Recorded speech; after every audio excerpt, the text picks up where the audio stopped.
To start, we find our way to the Napau Crater Trailhead in Hawai'i Volcanoes National Park. Directions to all the hikes are in the description. From the parking lot, follow the paved road once the chain of craters road until lava smothered it in 1969. The pavement soon gives way to volcanic rock, which will be our path for most of the hike. The trail runs through forests that somehow escaped the eruption more than 50 years ago and enters another forest just coming back from being destroyed. Now, along the way, you may come across these pillars of lava, and you may wonder to yourself, what kind of geologic sorcery is that? Well, it's a pretty simple explanation, actually. There used to be a tree here, and now the trees around here are laden with moisture. And so what happened was, when the lava came through, that moisture inside the tree allowed it to withstand the heat of the lava for a certain amount of time, and then the lava cooled around the tree obviously burned up, and what happened here is the lava receded and left this sculpture.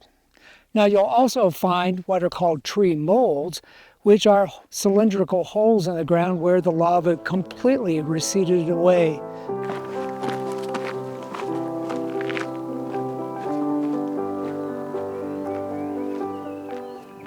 The trail opens up onto a massive field of what's known as Pe-epe-e lava. The path is marked by rock piles called ahu. After less than 1.5 miles, there's a trail junction where we turn left and head up to the Pu'u Huluhulu summit. Into a 1,000-year-old forest we climb. It's a short ascent, but steep in places. Just before the top, we find a great view of the Napau Crater, which was responsible for all the lava in the area.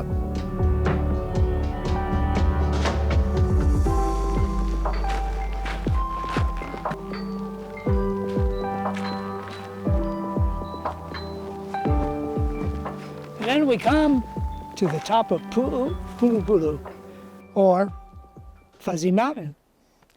The view is a little obstructed by foliage. You can look through the trees and see way over there, Pu'u. If you want to see more of that, check the description below for a link to another video I did. By the way, the Pu'u crater stopped erupting in 2018 after spewing lava for an amazing 25 years. And, no surprise, we return to the trailhead by hiking the same way we came.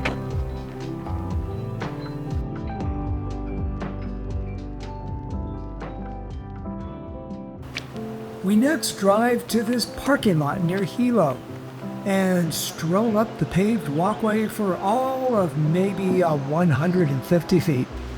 By the way, I'm carrying a large pack for camera gear, and not because this is anywhere near a big hike.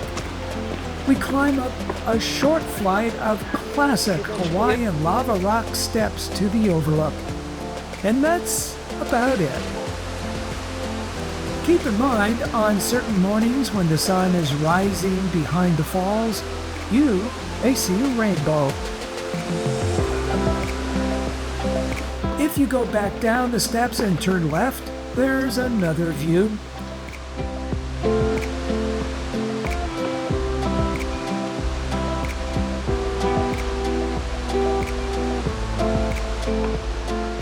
Legend has it that the cave at the bottom is where King Kamehameha buried his father. Anything's possible.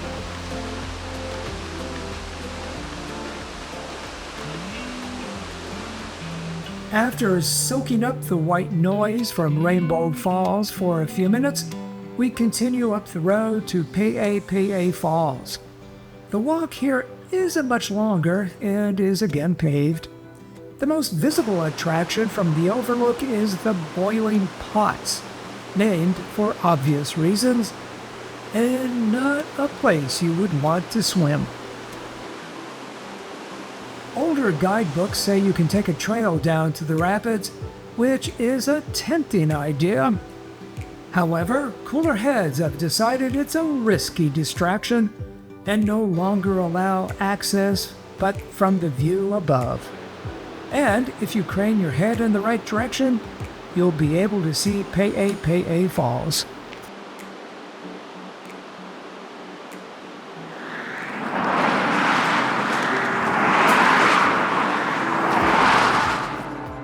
After parking on Highway 19's shoulder, we look for this dip down to a trail that takes us through a barrier built to stop vehicles from attempting what was a pretty rugged drive.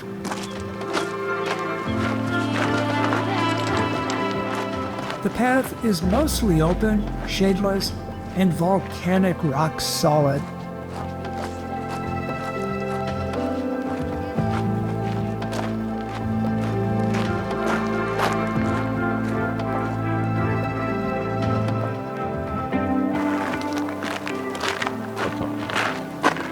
Yes, you could take your car to this spot and save yourself the walk. However, if you're driving a rental and something happens out here, you may end up voiding any agreement you have with the rental company for them handling the repairs because you're on an unpaved road. So, walk a few extra feet. It can't hurt you. Past the parking lot, we continue to this trail that takes us through a short, woodsy section and onto a black sand beach. The arrow may not always be here, so try to memorize where the trail comes out for the return trip. Given how many cars were parked nearby on this weekend, it's a bit of a surprise that once we get to the water, we see few people. The feeling of seclusion is actually shocking at first. No tourists at a beautiful beach? How could that be?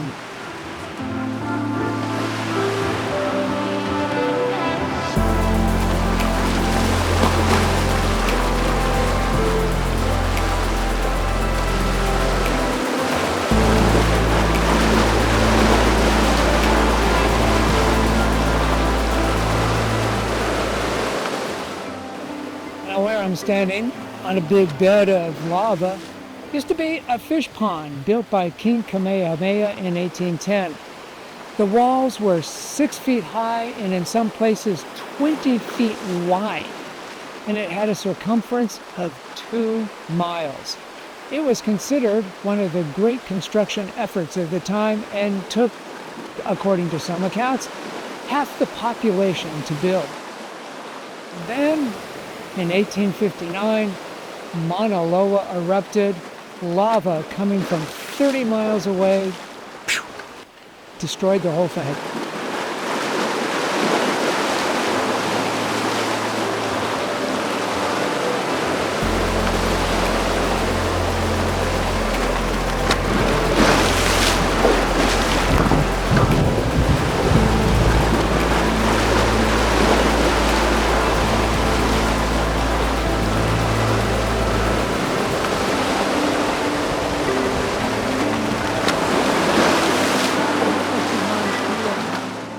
We hang out for maybe an hour, but we still have one more place to go.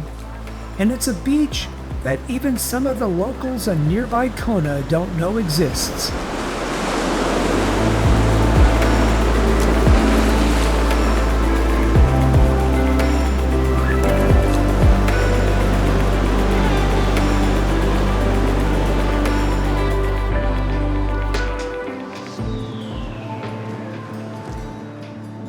We leave for this hike from a surprisingly large parking area, given how few people come here. We start out on a rough road covered with an especially jagged form of lava known as Keep in mind, as nasty as this road is, people who live near here drive on it. So watch out for the occasional car. If nothing else, the walking is easier than if we had to go cross-country on the lava field itself. And conveniently, when we leave the road, someone has grinded out a reasonable path that runs along a fence line. Long ago, Hawaiians did this in bare feet, so no complaints about how rough it is. In a few minutes, we land at black sand. Here, the small beach is almost guaranteed to be deserted.